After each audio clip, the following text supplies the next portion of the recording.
نحمد و نصلی علی رسول الکریم اما بعد۔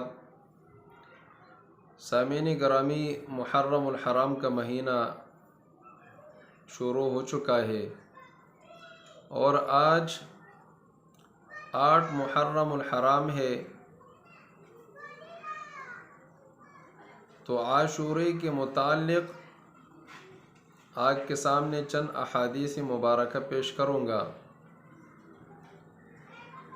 10 محرم الحرام کو اللہ تبارک و تعالیٰ نے حضرت موسیٰ علیہ السلام کو فرعونیوں سے نجات عطا فرمائی تھی اور فرعون کو اپنی لشکر سمیت ان کو غرق کر دیا تھا۔ اسی طریقے سے اللہ تبارک و تعالیٰ نے عاشورہ کے دن حضرت ابراہیم علیہ السلام کو آتش نمرود سے نجات عطا فرمائی تھی، اور اسی طریقے سے اللہ تبارک و تعالیٰ نے حضرت آدم علیہ السلام کا توبہ 10 محرم الحرام کو قبول کیا تھا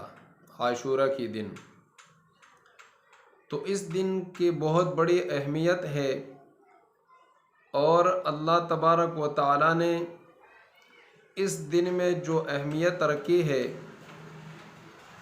اس میں بہت بڑے بڑے واقعات رونما ہوئے ہیں۔ جناب نبی کریم صلی اللہ علیہ وسلم عاشورہ کا روزہ رکھتے تھے، اور صحابہ کرام کو بھی اس دن روزہ رکھنے کا حکم فرماتے تھے۔ بخاری اور مسلم شریف میں تقریباً 50 سے زائد احادیث 8 صحابہ کرام سے مختلف طرق سے مروی ہے۔ حضرت عبداللہ بن عباس رضی اللہ تعالی عنہ فرماتے ہیں کہ میں نے جناب نبی کریم صلی اللہ علیہ وسلم کو عاشورہ کے دن کے روزے کے علاوہ اور رمضان المبارک کے روزوں کے علاوہ کسی دوسرے دن کے روزوں کا اہتمام کرتے ہوئے نہیں دیکھا، اور آپ صلی اللہ علیہ وسلم عاشورہ کے دن کو دوسرے دنوں پر فضیلت دیا کرتے تھے۔ اسی طریقے سے ابو قتادہ رضی اللہ تعالی عنہ کی روایت ہے کہ جناب نبی کریم صلی اللہ علیہ وسلم نے فرمایا کہ میں امید کرتا ہوں کہ جو عاشورہ کا روزہ ہے یہ 1 سال کے گناہوں کا کفارہ ہو، پچھلے 1 سال کے گناہوں کا کفارہ ہو جائے۔ اور اسی طریقے سے بخاری شریف میں حضرت عبداللہ ابن عباس رضی اللہ تعالیٰ عنہ کی ایک اور حدیث ہے، فرماتے ہیں کہ جناب نبی کریم صلی اللہ علیہ وسلم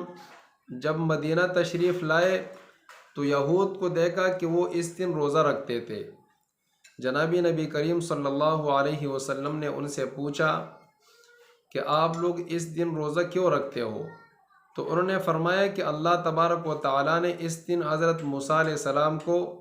فرعونیوں کے لشکر سے نجات عطا فرمائی تھی اور ان کو غرق کر دیا تھا۔ ہم اس دن کی تعظیم کرتے ہیں، اور اسی طریقے سے یہ الفاظ بھی ہے کہ ہم شکر کے طور پر یہ روزہ رکھتے ہیں۔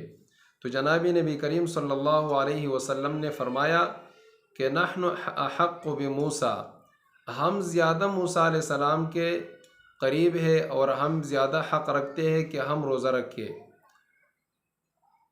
تو وہ 1 روزہ رکھتے تھے، تو جناب نبی کریم صلی اللہ علیہ وسلم نے فرمایا کہ ہم لوگ 2 روزے رکھیں گے، ان کی مخالفت کریں گے تو 1 اور روزہ ان کے ساتھ شامل کریں گے، اور فرمایا کہ اگر میں اگلے سال زندہ رہا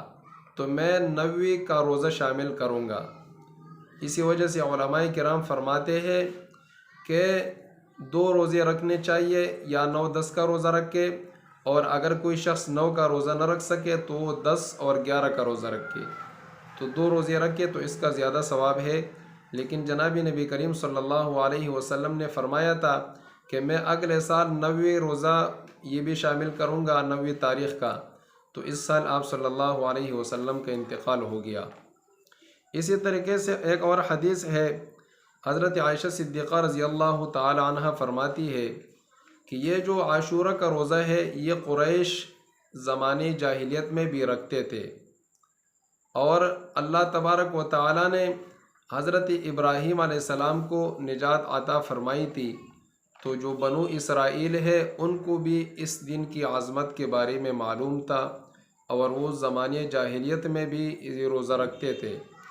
اور اسی طریقے سے حضرت عائشہ رضی اللہ تعالی عنہ فرماتی ہے، جب آپ صلی اللہ علیہ وسلم نے ہجرت کیا اور مدینہ آئے تو آپ صلی اللہ علیہ وسلم نے لوگوں کو حکم دیا کہ یہ روزہ رکھا کرے، چونکہ اس وقت رمضان المبارک کے روزے مکہ میں فرض نہیں تھے،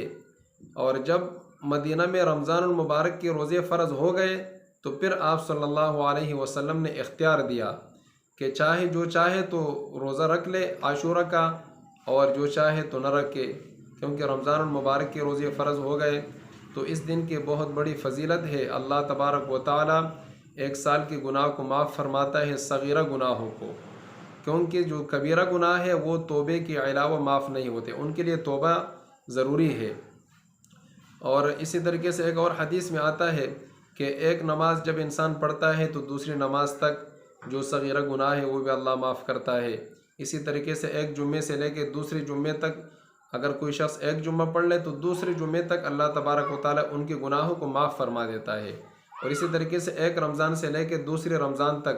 جتنے گناہ ہیں اللہ تبارک و تعالیٰ ان کو معاف کرتا ہے۔ تو یہ گناہ صغیرہ گناہ ہے، اور اگر کوئی کبیرہ گناہ کرتا ہے تو وہ اس سے توبہ جب کریں گے تو اللہ تبارک و تعالیٰ ان کو معاف کریں گے۔ اللہ تبارک و تعالیٰ ہم سب کو نیک عمل کرنے کی توفیق عطا فرمائے، اور عاشورہ کے روزے کے ساتھ 90 روزے کا بھی رکھنے کی توفیق عطا فرمائے۔ وآخر دعوانا ان الحمد للہ رب العالمین۔